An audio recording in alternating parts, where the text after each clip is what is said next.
శ్రేణులకు సీఎం రేవంత్ గట్టి హెచ్చరికలు చేశారు. పనిచేస్తేనే పదవులు వస్తాయని మరోసారి మాస్ వార్నింగ్ ఇచ్చారు. అయితే సీఎం జిల్లా ఇన్ఛార్జ్ మంత్రుల తీరుపై అసంతృప్తిగా ఉన్నారు. రానున్న స్థానిక పోరును నిర్లక్ష్యం చేస్తే వేటు తప్పదని చెప్పకనే చెప్పారు. స్థానిక సంస్థలు జూబ్లీహిల్స్ ఎన్నికల్లో పార్టీ గెలిచి ఆ విక్టరీని అధిష్టానానికి బహుమానం పంపాలని సూచించారు. మరి రేవంత్ మాటలను కేడర్ ఎలా తీసుకుంటుందో చూడాలి. ఇంతకీ కేడర్కు రేవంత్ చేసిన సూచనలేంటి?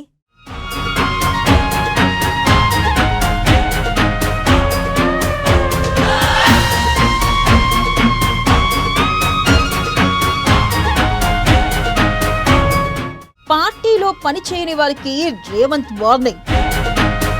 పనిచేసే వారికి ప్రమోషన్ పక్కా అని వెల్లడి.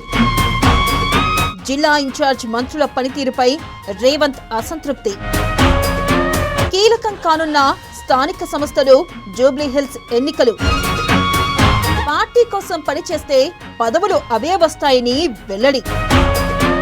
కార్యకర్తలే పార్టీకి ముఖ్యమని తెలిపిన రేవంత్. అర్హులకు నామినేటెడ్ పోస్టులు ఇస్తామని ప్రకటన. కార్యకర్తల్లో జోష్ నింపిన రేవంత్ మాటలు.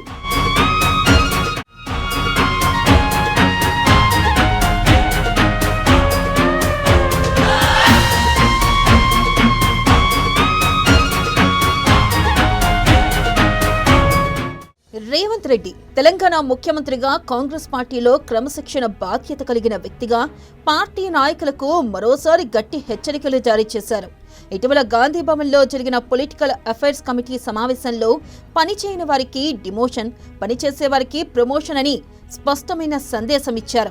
ఈ హెచ్చరికలు మంత్రుల నుంచి ఇతర కీలక నాయకుల వరకు అందరికీ వర్తించాయి. పార్టీలో ఐక్యత, కార్యకర్తల కృషి మరియు ప్రజలతో సమన్వయం యొక్క ప్రాముఖ్యతను సీఎం రేవంత్ నొక్కి చెప్పారు. అయితే ఈ హెచ్చరికలు పార్టీ నాయకులపై అంత ప్రభావం చూపుతాయన్నది ప్రశ్నార్థకంగా మిగిలిపోయింది.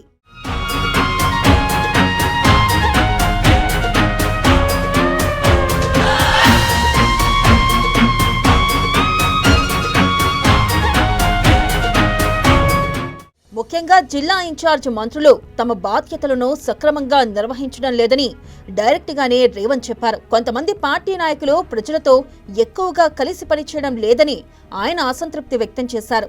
స్థానిక సంస్థల ఎన్నికలు, జూబ్లీహిల్స్ ఉప ఎన్నిక వంటి రాబోయే సవాళ్లను ఎదుర్కొనేందుకు పార్టీ శ్రేణులు సన్నద్ధంగా ఉండాలని ఆయన ఆదేశించారు.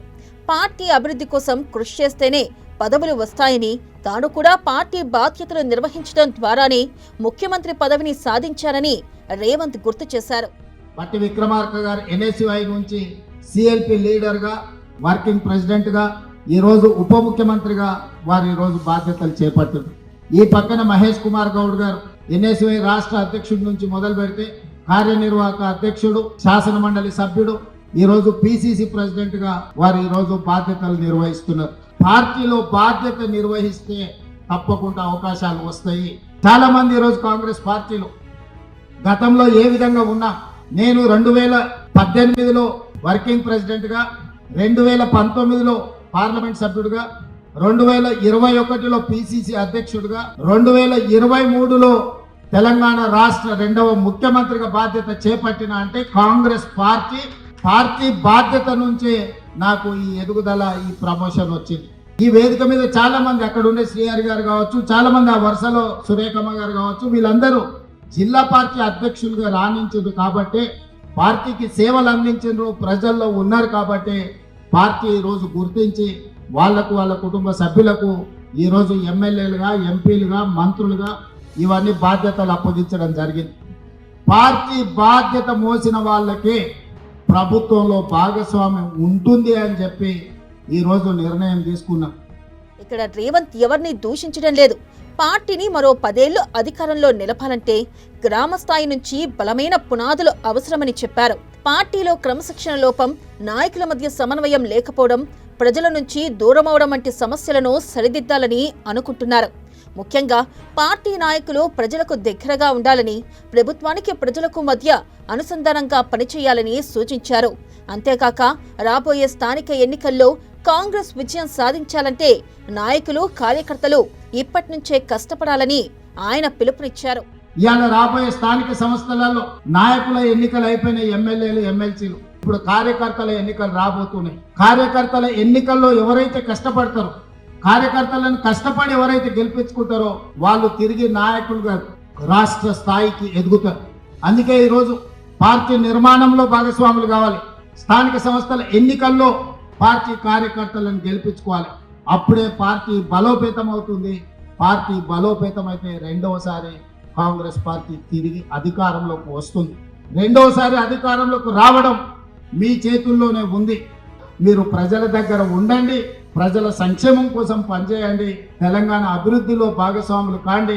తప్పకుండా ఈ పార్టీ, ఈ ప్రభుత్వం ప్రజలకు మేలు చేస్తుంది. మీరందరూ కూడా మాతో నడవాలి. ఇంతకుముందు పిఏసీలో మహేష్ గౌడ్ గారు ఒక మాట చెప్పారు, ఈ 18 నెలల పరిపాలన ఒక గోల్డెన్ పీరియడ్ అని. ఈ గోల్డెన్ పీరియడ్ ని ప్రజల దగ్గరికి తీసుకెళ్ళాలి. పనిలో మేము నిమగ్నమైనం. ప్రసార సాధనాలు మనకు కొన్ని సహకరిస్తే, కొన్ని సహకరించవు. కానీ ప్రజలకు, ప్రభుత్వానికి అనుసంధానంగా మీరే పని చేయాలి. గ్రామాలలో ప్రభుత్వం చేస్తున్న పనులను చర్చకు పెట్టండి.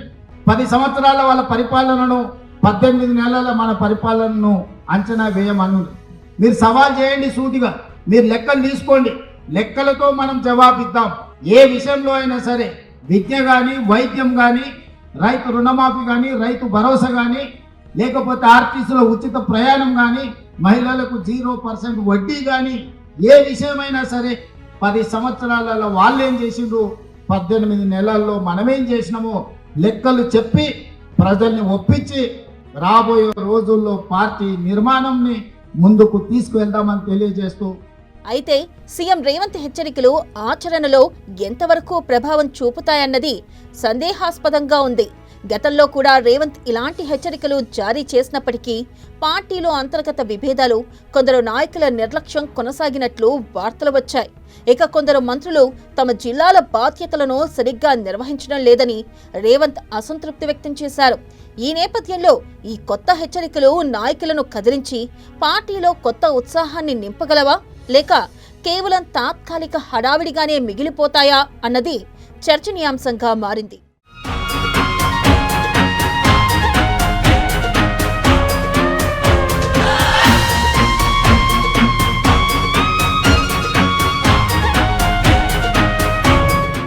ఇక మరోవైపు రేవంత్ రెడ్డి ఈ సమావేశంలో పార్టీ భవిష్యత్తు గురించి కూడా ఆశావాహ దృక్పథాన్ని వ్యక్తం చేశారు.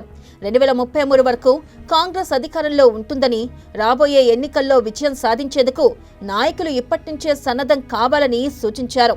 అంతేకాక నామినేటెడ్ పోస్టుల భర్తీ ప్రక్రియను త్వరలో పూర్తి చేస్తామని, పార్టీ కార్యకర్తలకు అవకాశాలు కల్పిస్తామని హామీ ఇచ్చారు. ఈ మాటలు కార్యకర్తల్లో ఉత్సాహం నింపే ప్రయత్నంగా కనిపిస్తున్నాయి. ప్రభుత్వం నడిపించే సమయంలో కొంత ప్రభుత్వ నిర్వహణలో మేము కొంత సమయం ఎక్కువ ఇచ్చి ఉండొచ్చు. అందుకే ఈరోజు మీ అందరి మీద బాధ్యత ఉన్నది, ముఖ్యంగా అధ్యక్షుడి మీద బాధ్యత ఉన్నది. పార్టీ నిర్వహణలో మీరందరూ క్రియాశీలక పాత్ర పోషించాలి. ఇవాళ గ్రామ స్థాయి నుంచి రాష్ట్ర స్థాయి వరకు పార్టీని నిర్మించాలి. ఈరోజు ఈ దేశానికి కాంగ్రెస్ పార్టీ, తెలంగాణ రాష్ట్రం ఆదర్శంగా ఉండాలి. ఈ బాధ్యత మీరందరూ నిర్వహిస్తారని నేను సంపూర్ణంగా విశ్వసిస్తున్నా. ఇక్కడ ఉన్న వాళ్ళందరికీ నా సూచన ఒక్కటే, ఇలా చాలా మంది జిల్లా పార్టీ ప్రెసిడెంట్లు, రాష్ట్ర స్థాయిలో బాధ్యత వహించిన వాళ్ళు ఎమ్మెల్యేలు, ఎమ్మెల్సీలు, మంత్రులు, ఎంపీలు అయి రేపు భవిష్యత్తులో కూడా పార్టీ పదవే కదా అని చిన్న చూపు చూడకండి. ఈ పార్టీ పదవే మిమ్మల్ని పెద్ద నాయకులుగా తీర్చిదిద్దుతుంది, గొప్ప అవకాశాలను అందిస్తుంది.